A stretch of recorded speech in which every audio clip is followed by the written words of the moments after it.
Kammaren går då vidare med att debattera svaret från socialminister Jakob Forssmed, Kristdemokraterna, på interpellation nummer 406 av Elsa Widding, partilös, om revidering av IHR. Och ordet går först till socialminister Jakob Forssmed, Kristdemokraterna. Varsågod. Tusen tack, fru talman. Elsa Widding har frågat mig hur Sveriges regering kommer att agera i det fall en omröstning om revideringen av det internationella hälsoreglementet IHR blir aktuell under Världshälsoförsamlingens möte den 24 maj 2024. Elsa Widding har också frågat mig om jag har tagit initiativ till en analys av om det har genomförts en korrekt omröstning i fråga om ändringar av de internationella hälsoföreskrifterna den 28 maj 2022, om jag i så fall kan redogöra för utfallet av analysen. I en debatt den 24 november 2023, svar på interpellationerna 2023/24 172, 173 och 203, svarade jag på 16 frågor från Elsa Widding till mig, justitieministern och sjukvårdsministern om WHO:s befogenheter kopplat till pågående förhandlingar om ett globalt pandemifördrag och översynen av IHR inom ramen för Världshälsoorganisationen WHO. Covid-19-pandemin lamslog hela samhällen världen över. Blottlade även grundläggande brister i den globala beredskapen och länders förmåga att svara på omfattande hälsokriser. Covid-19 är ett tydligt exempel på att pandemier är världsomspännande och att internationellt samarbete krävs både för att förebygga gränsöverskridande hot mot människors hälsa och för att stärka beredskapen inför nästa kris. Det är av största vikt att Sverige deltar i det internationella arbetet för att ta hand om de lärdomar som drogs efter covid-19-pandemin. WHO:s 194 medlemsländer har beslutat att arbeta gemensamt för att ta fram ett globalt pandemifördrag och uppdatera IHR. Syftet med arbetet är att göra världens länder säkrare och bättre rustade inför nästa pandemi. Samtliga medlemsländer har haft möjlighet att föreslå ändringar av IHR. Över 300 förslag har inkommit och långt ifrån alla kommer bli verklighet. Mandatet för förhandlingsgruppen innefattar riktade ändringar av IHR. Det innebär förändringar som förbättrar funktionaliteten av IHR och som svarar mot nya behov som tidigare inte har identifierats. Det innefattar inte ändrad inriktning på och omfattning av den nuvarande regleringen. Övergripande svensk målsättning med både ett pandemifördrag och ett reviderat IHR är att genom ett ändamålsenligt och uppdaterat internationellt regelverk stärka det multilaterala systemets förmåga att förebygga nya pandemier samt bidra till god nationell, regional och global beredskap och responskapacitet i syfte att undvika att utbrott eller hälsohot utvecklas till pandemier och allvarliga globala kriser. Återigen vill jag vara tydlig med att ett reviderat IHR inte kommer innebära att enskilda staters skyldighet eller förmåga att agera i händelse av en pandemi försvinner. Ett reviderat IHR kommer inte heller innebära att WHO:s generalsekreterare ges befogenheter att besluta om svensk pandemihantering. Detta skulle varken Sverige eller andra medlemsländer acceptera. Arbetet med att revidera IHR grundas på en samsyn bland WHO:s 194 medlemsländer att covid-19-pandemin blottade flera brister i det internationella samfundets förmåga att hantera en hälsokris av global karaktär. Som jag även nämnde i den tidigare debatten utgörs förhandlingarna om ett pandemifördrag och översynen av IHR av multilaterala förhandlingar som Sverige deltar i på samma grunder som övriga medlemsländer i WHO och på andra politikområden i FN-systemet. Ett exempel på en konvention på hälsoområdet som Sverige har ställt sig bakom, det är WHO:s konvention för tobakskontroll, the WHO Framework Convention on Tobacco Control. För regeringen handlar de pågående förhandlingarna om ett pandemifördrag och ett reviderat IHR om att få till stånd ett ändamålsenligt och modernt internationellt regelverk som ska stärka det internationella samfundets förmåga att förebygga och hantera nya pandemier. Under Världshälsoförsamlingen 2022 beslutades om ändringar i bland annat artikel 59 i IHR. Ändringarna syftade till att bland annat minska tiden för ikraftträdande för kommande ändringar och tillägg i IHR. Nämnd ändring avsåg således inte någon förändring i sak i IHR, det vill säga hur medlemsstaterna ska hantera en hälsokris, utan enbart tidsrymden mellan beslut om nya förändringar och ikraftträdandet av dessa. Detta ändringsförslag av IHR har beretts inom regeringskansliet på samma sätt som övriga ändringsförslag. Förhandlingarna om ett reviderat IHR pågår fortfarande. Det finns ännu inte några färdigförhandlade artiklar. Elsa Widdings fråga om en eventuell omröstning är därför för tidigt väckt. Förhandlingarna om revideringar av IHR förväntas pågå till maj 2024. När det väl finns ett färdigförhandlat förslag kommer regeringen att ta ställning till det och riksdagens godkännande inhämtas om det krävs. Tack. Tack så mycket. Och det går till interpellant Elsa Widding. Varsågod. Tack, fru talman. Ministerns svar är häpnadsväckande. Jag säger inte att ministern är en nyttig idiot, men han beter sig precis som en sådan. Och av de 16 frågeställningar som jag lyfte, du svarade faktiskt inte på en enda, Jakob Forssmed, i förra debatten. Vi närmar oss nu en situation där Sverige inte kommer att kunna agera efter eget huvud.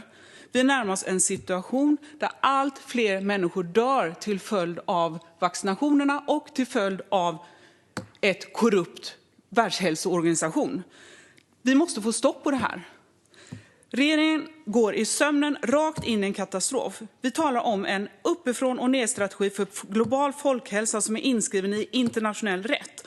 Och på toppen av den här strategin har vi snart vår enda sanningskälla för allt som har med pandemier att göra. WHO:s generaldirektör, som om ingenting radikalt förändras kommer att ha ensam befogenhet att bestämma när och var dessa nya regler ska användas. Du måste läsa vad som står i artiklarna. Ej att förglömma, WHO:s generalsekreterare utses genom en icke-transparent och icke-demokratisk process. Om de här förslagen godkänns så kommer medlemsstaterna uppmanas att åta sig att följa WHO:s rekommendationer och erkänna WHO inte som en organisation under länders kontroll utan snarare som en samordningsmyndighet för internationella folkhälsoinsatser under internationella hot mot människors hälsa. Om ett hot föreligger eller ej bestämmer WHO, som till övervägande del sponsras av vaccinindustrin. Allt står att läsa i artikel 13a, Jakob Forssmed.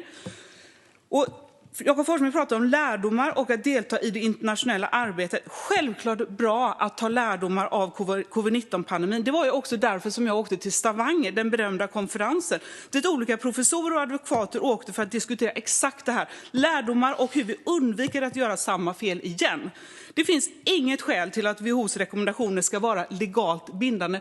Punkt. Det finns heller inga skäl till att ta bort skrivningar om mänskliga rättigheter, Jakob Forssmed. Och en viktig lärdom är att WHO gjorde det mesta fel, inte rätt. Och att Sverige faktiskt klarade sig ganska bra eftersom vi inte lyssnade lika mycket på det korrupta WHO så som många andra länder gjorde. Och jag återkommer till det här.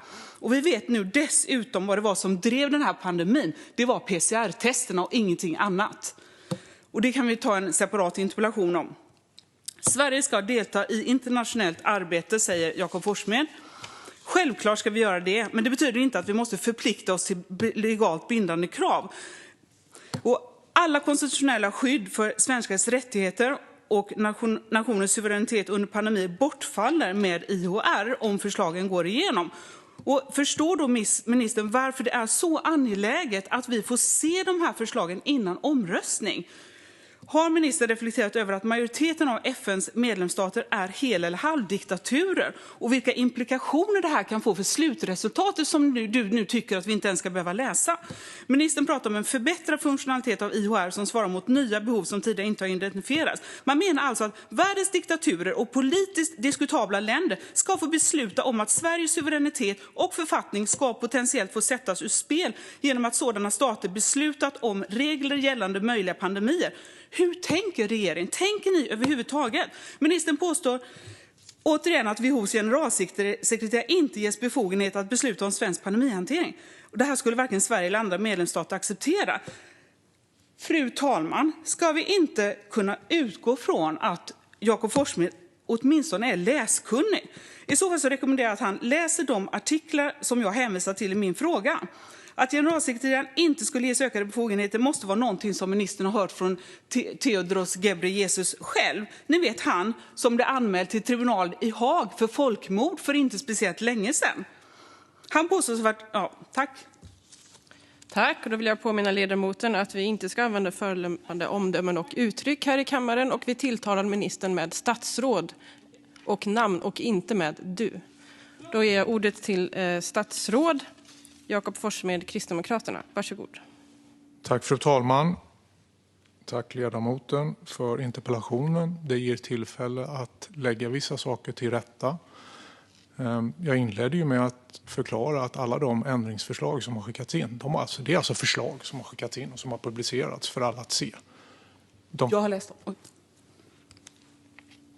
Och jag förklarar också att långt ifrån alla de här kommer naturligtvis inte ingå i en slutlig revidering av IHR. Den svenska linjen är väldigt tydlig. Vi tycker att det behövs väldigt små revideringar av IHR. Det behövs vissa moderniseringar vad gäller digitalisering och annat för att vi på ett ännu bättre sätt ska kunna mota internationella hälsohot. Det är också så att Sverige deltar i det här arbetet, i den här working groupen, och bevakar förstås att det här blir ett bra, rimlig översyn av IHR och att det naturligtvis inte kommer sätta någon svensk författning ur spel.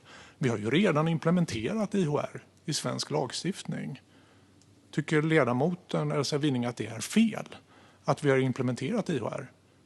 Det är naturligtvis i enlighet med svensk lagstiftning, precis som det är när vi undertecknar andra internationella fördrag, konventioner och överenskommelser. Så gör vi det i god demokratisk ordning enligt rättsstatens principer. Sverige kommer naturligtvis inte gå med på att att WHO:s generalsekreterare ges den här typen av befogenheter som ledamoten beskriver. Även om något land har skickat in det som förslag så tycker alltså inte Sverige det och kommer alltså bevaka det själva och via vår samordning i EU.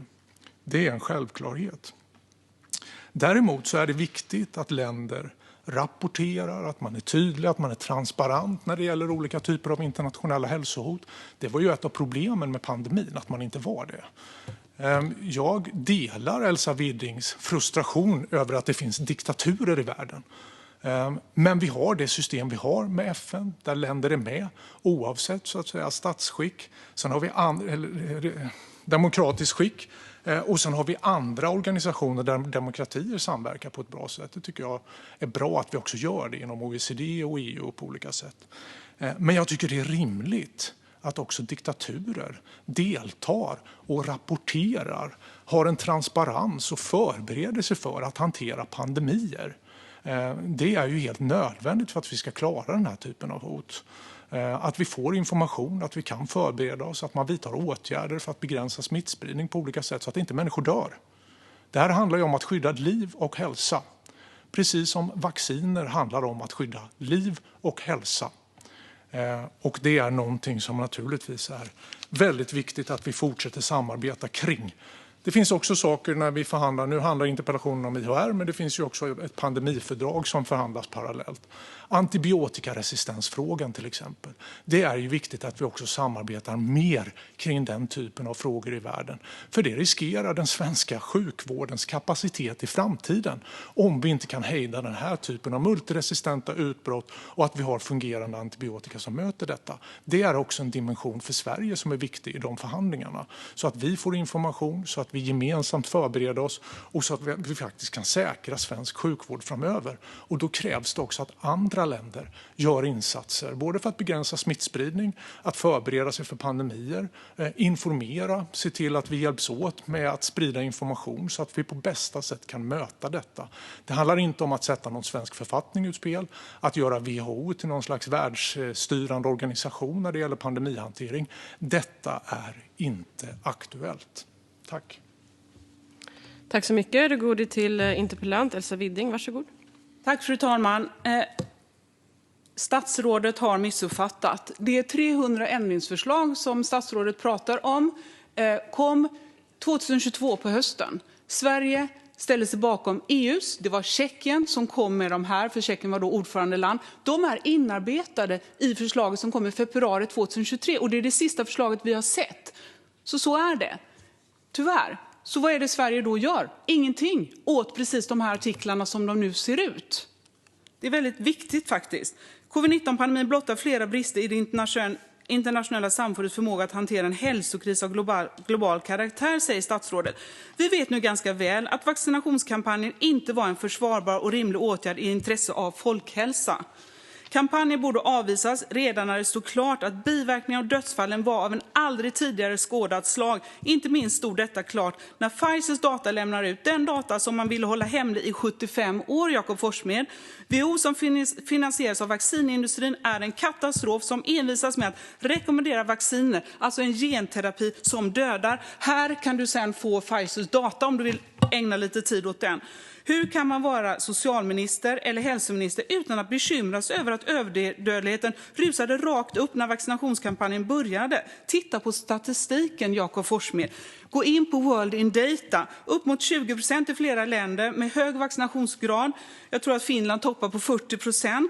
Dödlighet i ett land är normalt sett ganska stabil.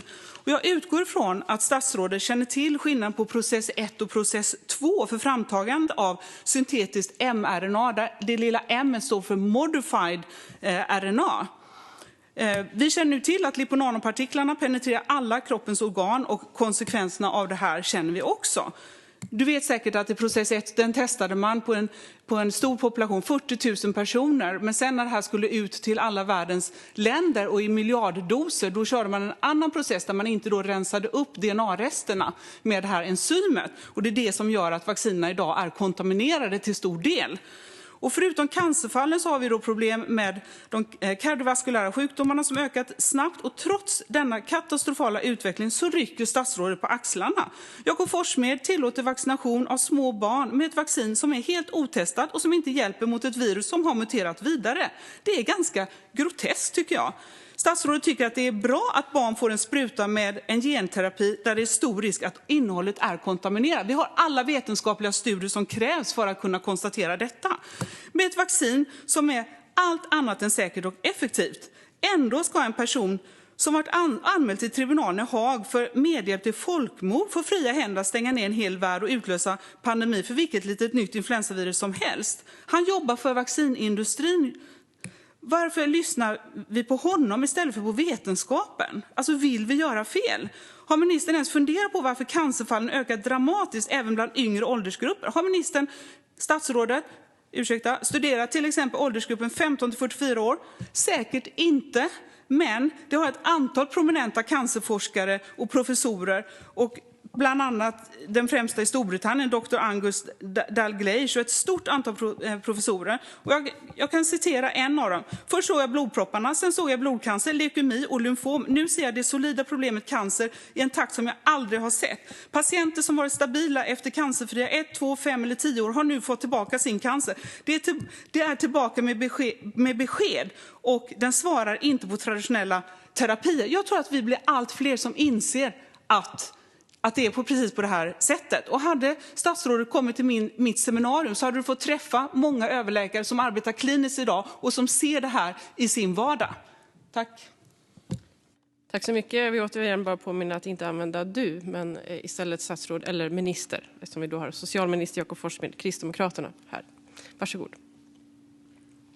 Tack fru talman. Det finns alltså inga färdigförhandlade artiklar eller fördrag för regeringen att ta ställning till. Men vi deltar aktivt i det här arbetet, i den arbetsgrupp som alla länder har möjlighet att delta i för att arbeta med översynen och revideringen av det internationella hälsoreglementet IHR som jag tidigare har sagt. Och det är också så att Sverige inte ser något behov av några stora förändringar utan att vi behöver modernisera det här regelverket. Jag tycker att det är bra om vi kan göra det. Jag tycker också att det är bra om vi kan förhandla ett pandemifördrag så att vi inte hamnar i den typen av situationer som vi gjorde när covid-19-pandemin slog stenhårt mot världen. Stenhårt mot världen. När vi inte hade transparens, när vi inte var tillräckligt förberedda i många länder för detta. Vilket försvårade att man kunde agera mot detta som lamslog våra samhällen. Nu handlar inte den här debatten specifikt om vacciner utan om IHR. Men vaccinerna räddar liv. Det är ju inte så att vetenskapen håller med Elsa Widding. Utan vetenskapen, den svenska vetenskapsakademin, forskarsamhället, de har ju givit Nobelpriset till mRNA-vaccinen. För de har sett vilka möjligheter detta skapar i att stoppa sjukdom, att agera mot sjukdom och död, att rädda liv. Det gjorde att vi kunde öppna upp våra samhällen. Precis som många andra vacciner har gett enorma hälsoeffekter i världen. Barnadödlighet som har sjunkit drastiskt, inte minst i vårt land, i många delar av världen. De infektioner som skördar 7 miljoner liv varje år, många av dem skulle ju kunna räddas om vi bygger ut vaccinationsinsatserna runt om i världen mot de vanligaste infektionssjukdomarna. Detta är ju fakta. Verkningsfulla vaccin i vården, det är ju något av det vackraste vi har i världen. Och det här följs ju av myndigheter med noggrant regelverk, noggranna studier för hur det här ska göras. Och så väger man nyttorna med vaccinet mot risker som man alltid behöver göra. Och så redovisar man biverkningar, konsekvenser av vaccinerna öppet och transparent på myndigheternas hemsidor. Det är så vi arbetar med detta.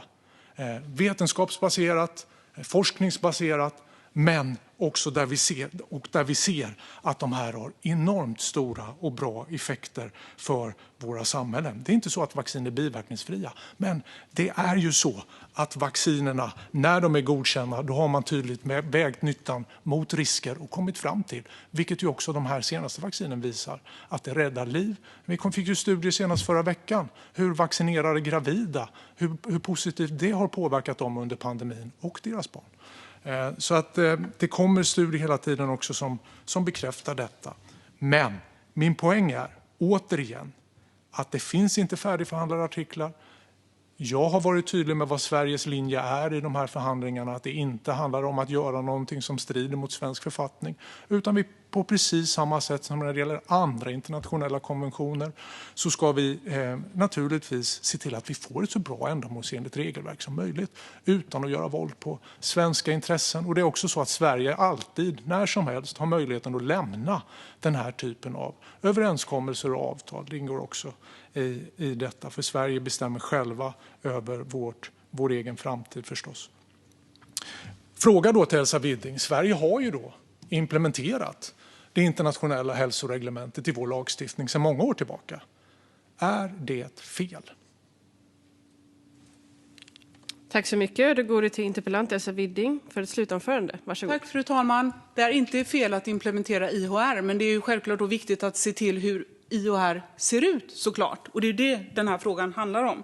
Och när det gäller Nobelpriset kan vi bara konstatera att det uppenbarligen har fångats in precis som så många andra institutioner. Obama fick fredspriset och någon fick fredspriset också för lobotomi. Den där listan kan göras ganska lång. Så det är ju en katastrof i sig. Men jag vill gärna poängtera att den föreslagna utformningen av IHR och WHO:s befogenheter skulle, om den godtas av demokratiska stater, helt enkelt vara det värsta av den indirekta demokratins missfoster som skapas internationellt. Vad gäller omröstningen i maj 2022 så har den inte gått rätt till. Enligt artikel 55 måste förslagen synliggöras för medlemsstaterna 4 månader innan omröstning, som vi har sagt tidigare. Så har inte skett. Frågan är om det ens var en omröstning.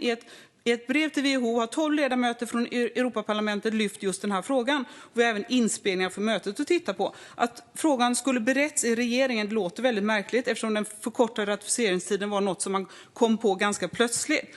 Och det kanske kan bli någonting för KU att reda ut på vilka grunder regeringen då har fattat det här beslutet. Att inte stoppa detta anser jag är en kriminell handling. Titta på hur det gick för hälsoministern i Italien som nu utreds för mord. Det gör även chefen för Läkemedelsverket i Italien.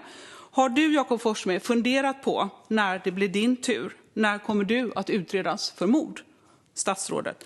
Working Group IHR konspirerar nu öppet och skamlöst om att ignorera rättsstatsprincipen och bryta mot artikel 55 igen. Working Group IHR har genomfört ytterligare möten till den 5-9 februari 2024 och den har just varit, och sen så även i april så kommer man fortsätta sina hemliga förhandlingar efter tidsfristen den 27 januari 2024. Ett betydande antal djupt skadliga ändringar i regelsystemet avses införas och hoppet är nu att ländernas krav på ändringar kommer eliminera svagheterna. Men det här är inte speciellt troligt givet den totala ignorans som vår egen regering visar. Tack. Tack. Jag vill återigen påminna om ledamoten om att inte använda förolämpande omdömen och uttryck och att socialministern tillåts tala som socialminister eller statsråd och inte med du. Varsågod. Socialminister Jakob Forssmed, Kristdemokraterna. Varsågod. Tack fru talman. Jag vet inte om jag anklagades på något sätt här för mord. Nej. Bra, skönt, då är det utrett. Mitt uppdrag handlar om Sveriges och svenskars liv och hälsa. Medborgare ute i världen också, deras liv och hälsa. Det är det som vägleder mig i mitt arbete. Det är också som jag har kommit till slutsatsen, precis som i stort sett hela den här församlingen har kommit till slutsatsen att vi behöver internationellt samarbete för att kunna motverka pandemier, för att vi ska kunna motverka internationella hälsohot. De känner inte de nationsgränser som vi har satt upp, utan de hoten de rör sig över nationsgränser. Då behöver vi samarbeta, vi behöver vara transparenta, redovisa när utbrott sker av olika smittsamma sjukdomar så att vi kan agera på bästa sätt tillsammans. Det är ju detta som det syftar till, att ta fram ett pandemifördrag, att ta fram en uppdaterad version av IHR som är mer modern och där vi drar nytta av de lärdomar som vi har gjort under pandemin. Det här är ju väldigt, väldigt viktigt för att vi ska kunna möta de hälsohot som jag vet kommer komma även i framtiden. Det kommer komma nya pandemier. Vi har en antibiotikaresistenssituation som är mycket allvarlig, som vi behöver möta på ett långt bättre sätt än vad vi gör idag för att vi i framtiden ska kunna säkra våra medborgares liv och hälsa på ett bra sätt. Och det är det som vägleder mig och regeringen i vårt arbete. Och vi har förstås inga ambitioner och kommer, som jag redan har konstaterat, inte gå med på den typen av förändringar i de här fördragen och konventionerna som skulle innebära att Sverige ger upp sitt självbestämmande eller sina möjligheter att på ett bra sätt hantera pandemier och andra hälsohot. Men vi behöver ett ökat samarbete kring frågan. Tusen tack. Tack så mycket. Och därmed är debatten med anledning av interpellation nummer 406 av Elsa Widding, partilös, om revidering av IHR avslutad.